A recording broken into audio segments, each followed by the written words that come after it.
Well, happy Labor Day. This is Monday, September the 4th, 2023. And I'm Senator Black.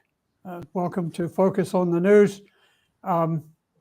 We want to let everybody know that you can always reach us on Twitter, and it is at SEN Richard Black, like Senator Richard Black, at SEN Richard Black. So today we have a wonderful guest with us, Diane Sayer, someone that I greatly admire, and we're going to talk about our principal topic: foreign invasion throws New York City into crisis. You could say chaos, crisis, whatever. But in any event, let me just introduce Diane before we start. I want to mention that Diane is a candidate for United States Senate from New York. She is running against the incumbent Senator Gillibrand, who is wrapping up a disastrous Senate term. During Gillibrand's watch, New York City has been plagued by rampant crime and lawlessness. It has seen just massive inflation that's eaten into the pocketbooks of all New Yorkers. It's experienced very harsh lockdowns that drove many businesses out of business. And of course, Senator Gillibrand and her group have been very instrumental in promoting the incessant wars that are bankrupting our country. We reported on our show earlier about the underground chaos in the subway system, where the Daily Mail reported that 25 people, just separate incidents, 25 people were shoved onto the subway tracks in just a random attempt to murder them in the year 2022. The underground lawlessness just makes it sort of like one of these, dystopian tales of the end of civilization, and that goes on. And then the one guy, this heroic Marine fellow who fought back and took on one of these criminals who forced his way into a subway car. He rescued everybody in the course of it.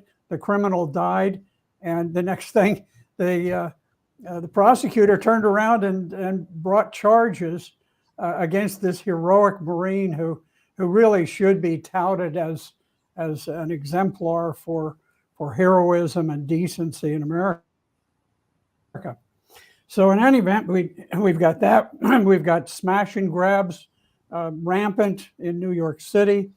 And to cap it all out, New York City, which declared itself a sanctuary city, which I don't think Senator Gillibrand ever had any complaints about that. In fact, she welcomed the Venezuelans to New York City, and the majority of the people who are coming into the illegals who are coming into New York City are Venezuelans.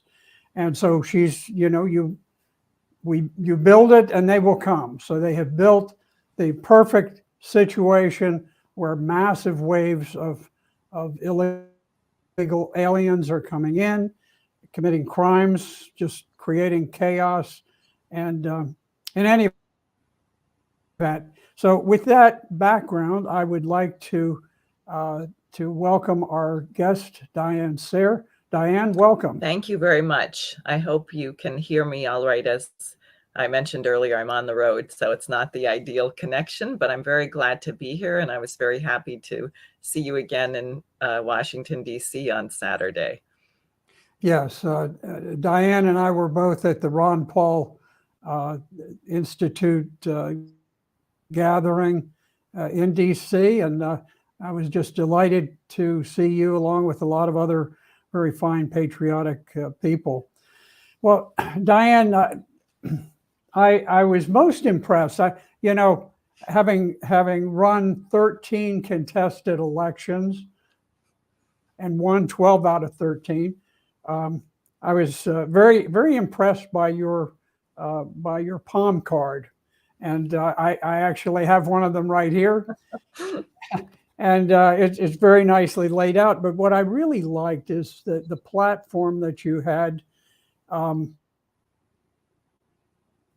which centered getting away from these endless wars, and you start off your first point as nuclear war can't be won and must never be fought, and you go off on NATO, on saying that Russia and China are not enemies, that we need to get away from all the militarization, and you said stop inflation and restore the middle class, and I think that's a big one. Inflation is just destroying the middle class. And then you said uphold the Constitution, and you seem to be particularly concerned about about privacy rights and the fact that we've got all of these so-called intelligence agencies whose principal purpose, as I can see, is to spy on the American people and to spread and to control the means of propaganda and to spread false information to the American people. And then you said the minds of our children are our greatest resource. And I'll just read this. Protect them. Return to a classical education curriculum in public schools. Mathematics is not racist. Children must reenact the discoveries of the greatest geniuses. Schools need real science labs, orchestras, art, classical drama, as well as vocational training and home economics. Let's get civilized again. Amen to that. I think that's great.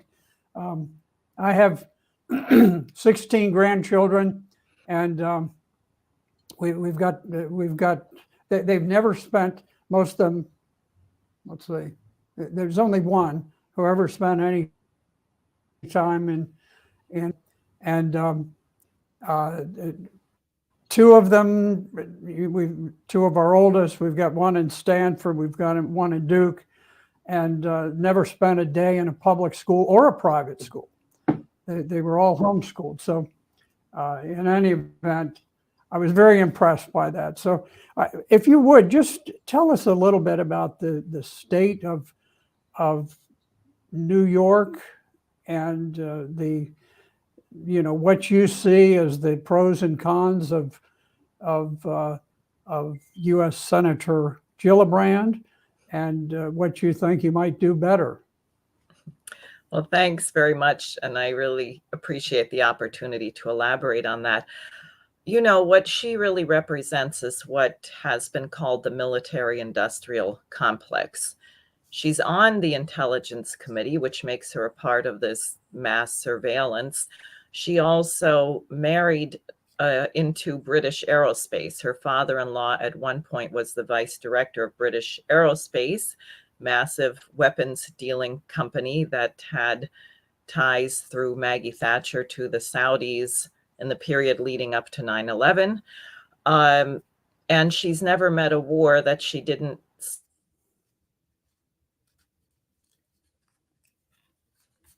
I think we just have a short gap in our transmission.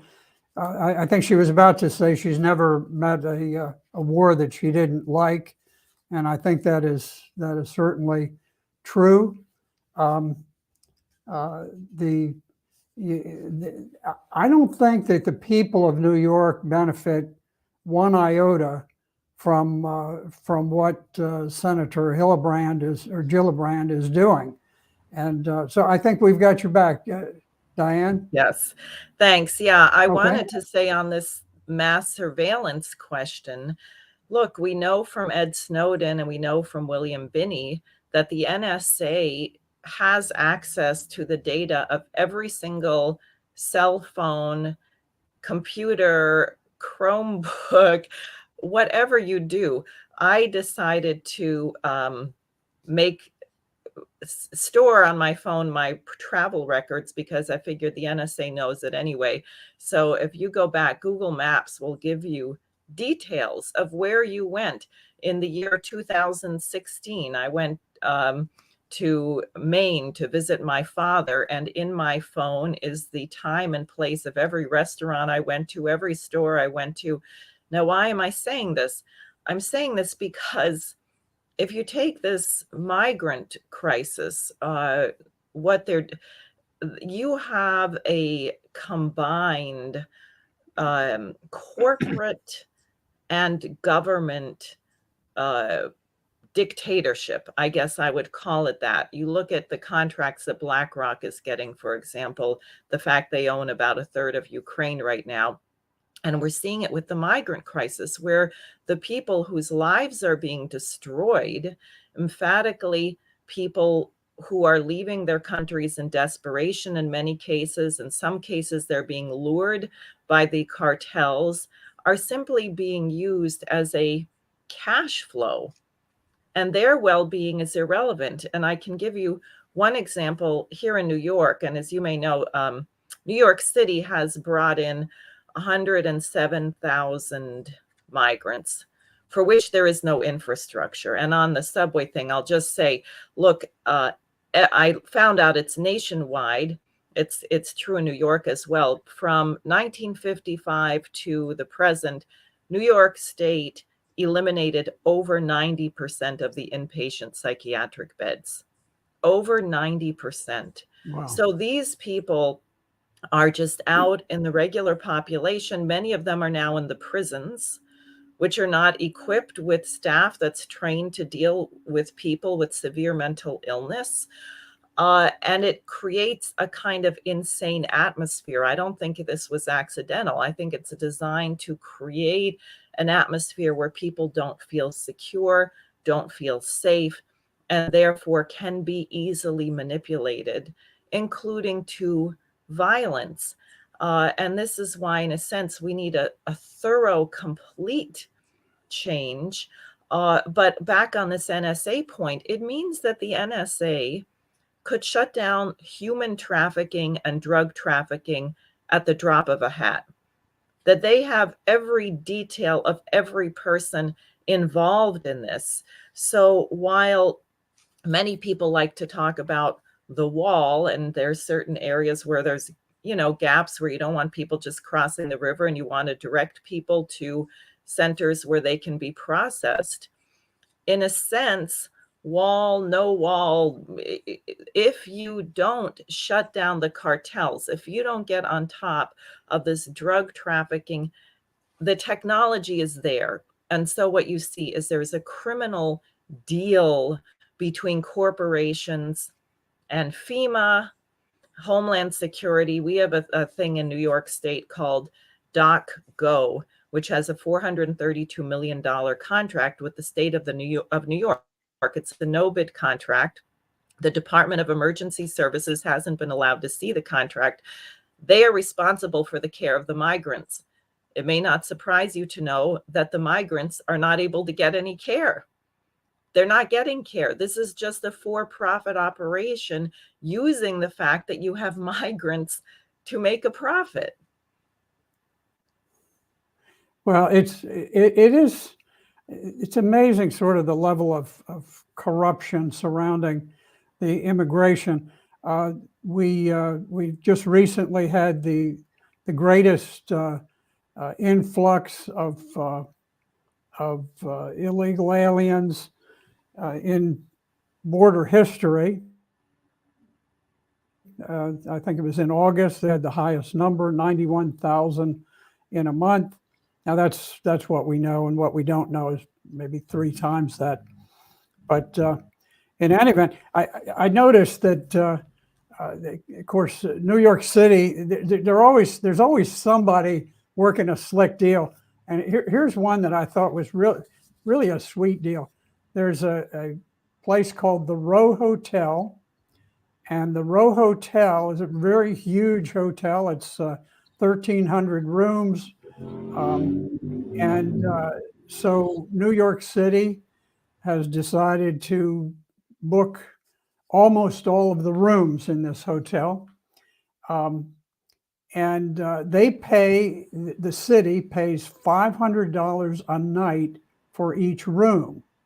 These are for people who are coming from third world countries where, who knows? I mean, some of them lived out in shacks in the jungles or whatever. Now they're living in $500 a room rooms, now if you work out the math on this, $500 a night for a room means that on an annual basis, New York City is paying $181,000 for that room for 1 year.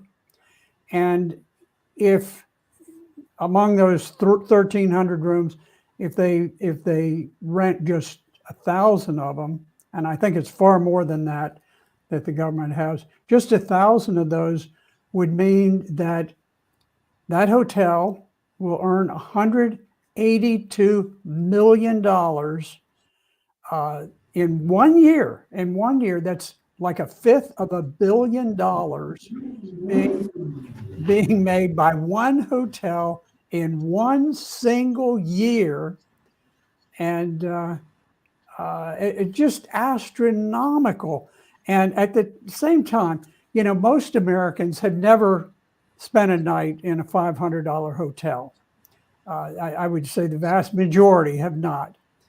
And yet here we've got people, solely because they're willing to break the law, come into the United States, they get sent up and they're sitting in a luxury hotel, $500 a night, paid for by Americans who are having to live in their basements, live in the back seats of cars, and live in cardboard boxes on the sidewalks because there is no housing. All the housing has been given favorably to illegal aliens who have invaded across the southern border.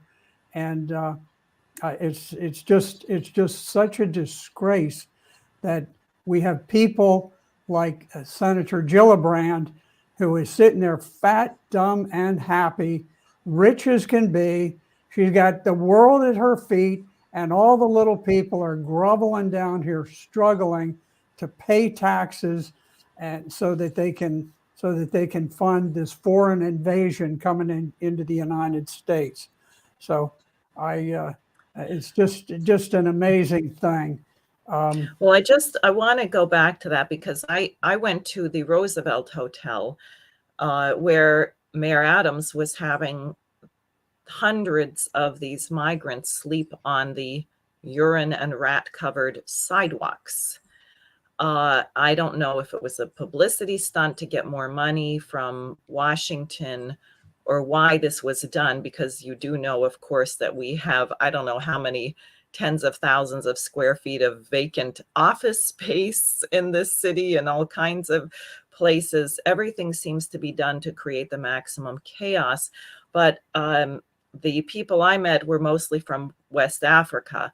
So with my pidgin high school French, I spoke with a young man from Mauritania, and he basically was lured by the cartels. It's a big business, sex trafficking and human trafficking and slave labor. It's Labor Day today, where we should be celebrating the productivity of the American workforce and a high standard of living for the middle class.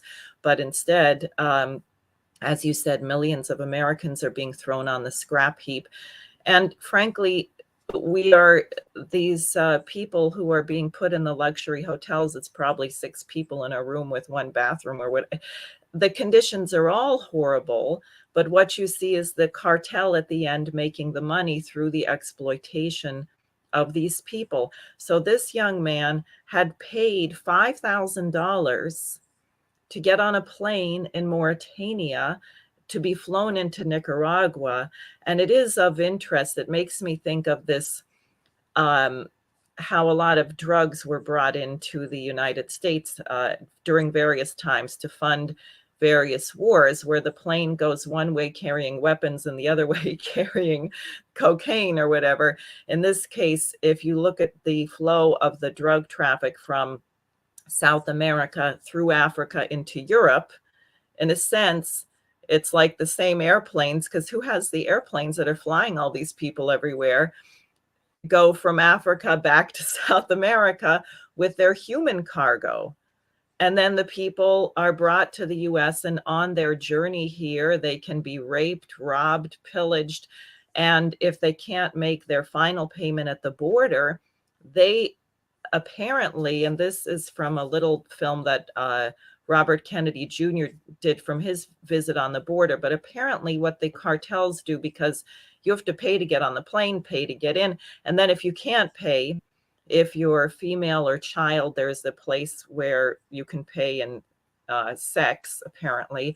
And then otherwise, you are sold into indentured servitude, like slavery, where you're taken to a sweatshop, you're working for $5 an hour, $6 an hour. And again, I would say all of this is designed to sow the maximum chaos, to incite and inflame American people who can barely get by thanks to the hyperinflation. We have fewer homeowners than ever now in the United States, thanks to these crazy interest rates and the inflation, the cost of gasoline, and so on. So people are struggling, and then you bring a whole influx of people who will further undercut the wage level, and who, but meanwhile, who is controlling all of it at the top is these multi-billion-dollar cartel operations who really don't even care. And in a sense, I almost think it might be sadistic. Like they take pleasure, like necrophilia, pleasure in people dying. Like, remember the Enron tapes from those traders? And I won't repeat what they said, but they were delighting in the fact that they could profit over the suffering of people. And I think you saw this yourself in Syria, right? What we are funding, what we are aiding. And it really, I think this is why it's so urgent that people have to kind of rise above the mindset of the French Revolution, where you're blaming another group of people for your problems. Recognize that there's a tiny elite at the top who's trying to get us all killing each other and running both ends, like political campaigns, right? The billionaires give money to the Democrats and they give money to the Republicans. They want to control both sides, so they get their policy no matter what. Well, there's no doubt that they do. We've gotten such a dysfunctional system, and I teach government sometimes to homeschooled students. My daughter does likewise, and we teach sort of the classical view of American government, but there's so much more. In a sense, the Mexican drug cartels are an additional level in the American government. They have maintained an open border on the Rio Grande. The cartels have infiltrated to the point where they have placed individuals in every town, every city, every corner of America. This isn't a normal migration where typically you'll have a group that settles in some city, and then others, from back home say, "Oh yeah, we'll go there." And you have a group of people. For example, we have a group of Puerto Ricans who in New York City, and you have groups of Irish people, but they tend to go in certain locations. Here, there is a very organized distribution across the United States of these waves of illegals, and part of it is that through these groups, the cartels are able to market their fentanyl they're able to set up sex trafficking, prostitution rings, in all of these remote corners, and they're able to buy politicians. They can, make sure that the money doesn't directly come. It's not, Jose Escobar, here's my check for so much money. No, but it comes channels through 2 and 3 different phases before the money actually shows up. But it's very clear to both Democrats and Republicans that if you want to get a bundle of money for your campaign, then you better not make things too hard on the drug cartels, because they got more money than anybody. I mean, they're like the Federal Reserve. They just, wake up one morning and they start printing money. That's what the Fed does, and that's what the drug cartels do. So they really are an invisible level of governance. And, people look, they say, well, how come we don't control the border? Well, it's very good reason. Is because we don't want to control the border, because our politicians are paid to keep that border open. And so what you have seen is that the cartels have price lists for people that they're bringing in from wherever it is. It may be Africa, it may be the Middle East, it may be from South America, but they get their money back. They don't. They want these people to come into the United States to break the cohesion of the nation's culture, but they also expect that there's going to be a price. You don't just get free money, but you will pay on the other end. Maybe it'll be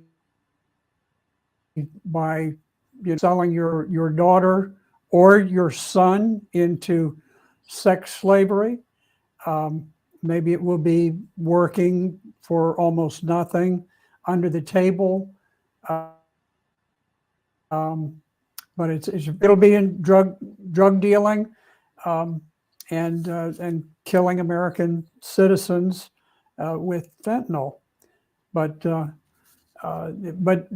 it is interesting that in your examination of the situation, you're seeing this same very organized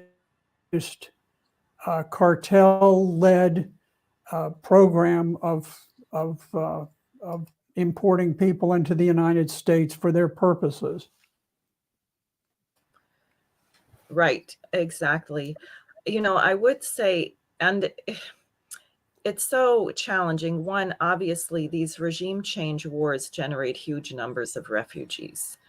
And I think we have to have the idea, if you broke it, you fix it, or you broke it, you pay. If we're going to impose murderous sanctions that make nations uninhabitable, and then people leave those nations, what do we expect? And then we're going to turn them away? We can't do that. We have to change the whole policy. Now, meanwhile, I just want to add, because it's so ironic, the horror that we're seeing, while at the same time, they just had this unbelievable conference in South Africa of the BRICS nations, Brazil, Russia, India, China, South Africa. They've been joined by 6 more nations, including Ethiopia, Egypt, Argentina, Saudi Arabia, United Arab Emirates, and Iran. Now, what's going on here? And then you see in Africa, many of the former French African nations expelling the French military. There is a kind of a wind of change where people are saying, we aren't going to be slaves anymore. We're not going to allow you to come into our country and tell us no fossil fuels, no nuclear power, drop dead. Oh, yes, we care about the environment. That's why we want you to burn cow dung and charcoal for your food, from the same people who blew up the Nord Stream pipeline, of course.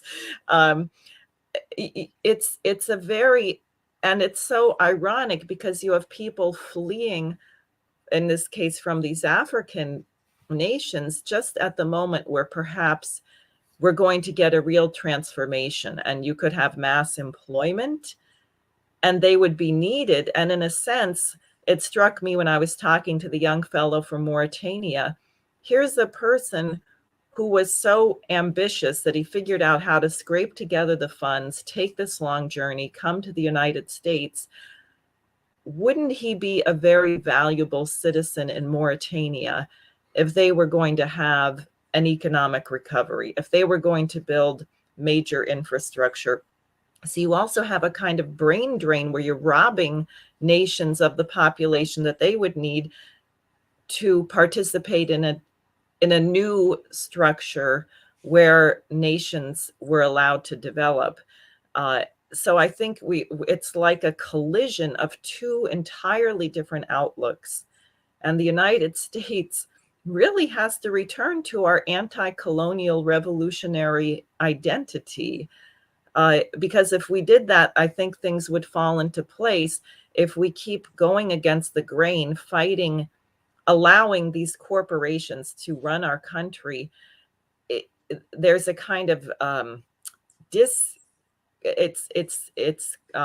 cacophonous, and it will lead us perhaps to nuclear war with Russia or China. Yeah, it's interesting that you mentioned that we have gone from the point where we were an anti-colonial revolutionary people.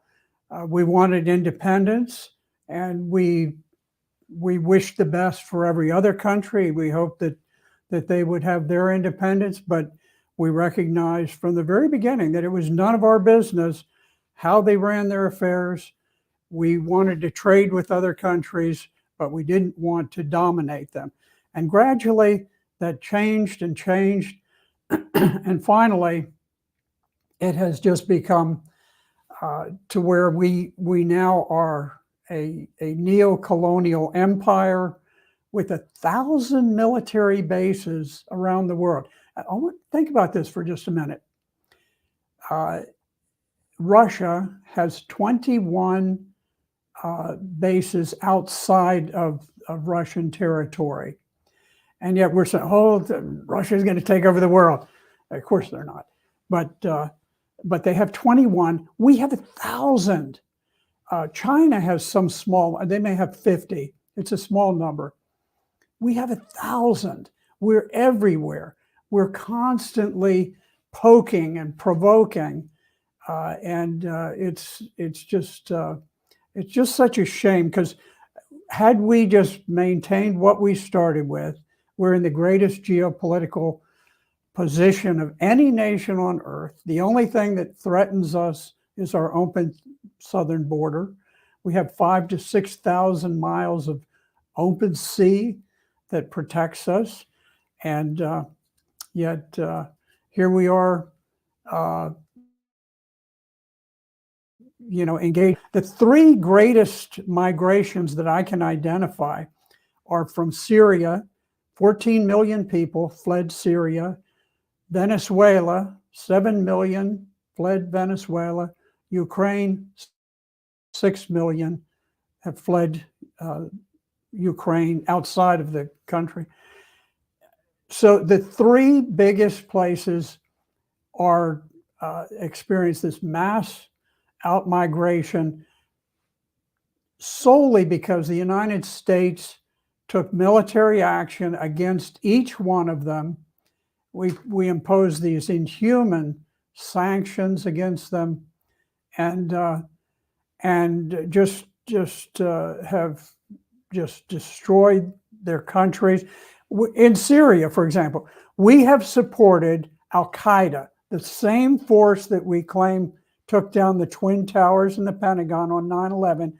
10 years later, we are totally on board. We're all in for Al-Qaeda in Syria, and they're conducting a massive campaign of massive rapes, beheadings, just the most incredible cruelty, crucifixions, immolations, all funded by the United States through the Central Intelligence Agency.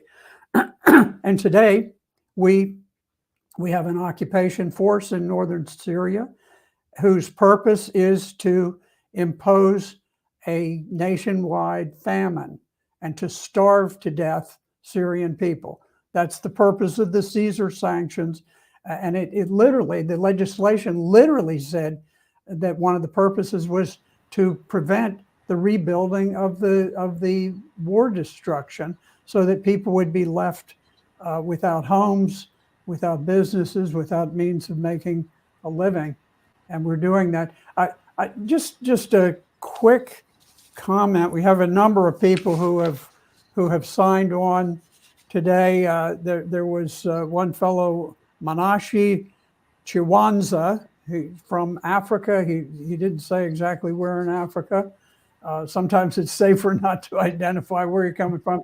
But in any event, welcome. And we have Dr. Brian Sozia con vivo gracia. And anyway, he's on board, and there's been some discussion about the flags behind me.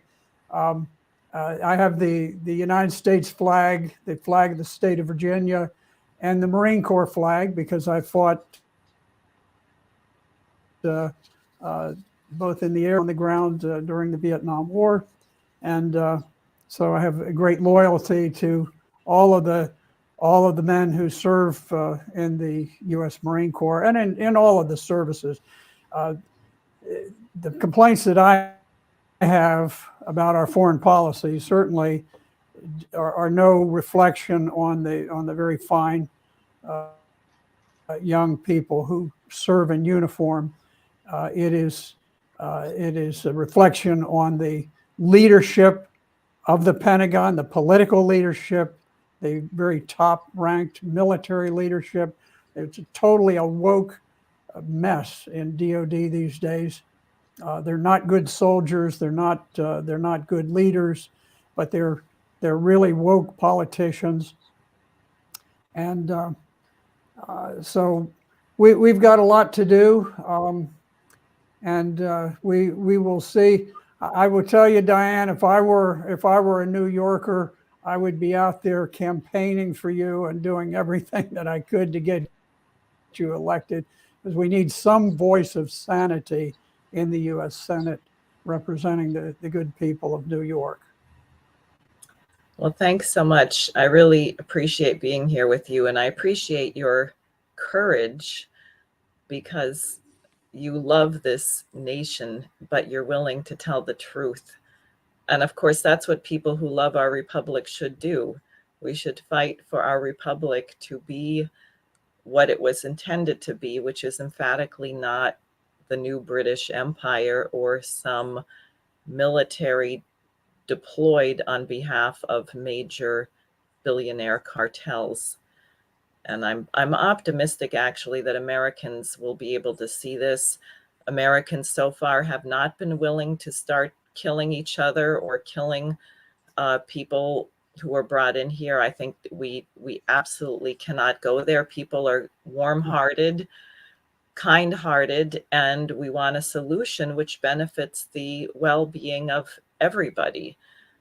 And that's what a sane government would do. Well, Diane, you certainly are a voice of sanity. So I put in my plug for Diane Sayer for U.S. Senate in New York. And with that, I'm going to let everyone go. I've got a Labor Day party that I'm going to with a bunch of very fine blue-collar folks out in a small town here in Virginia.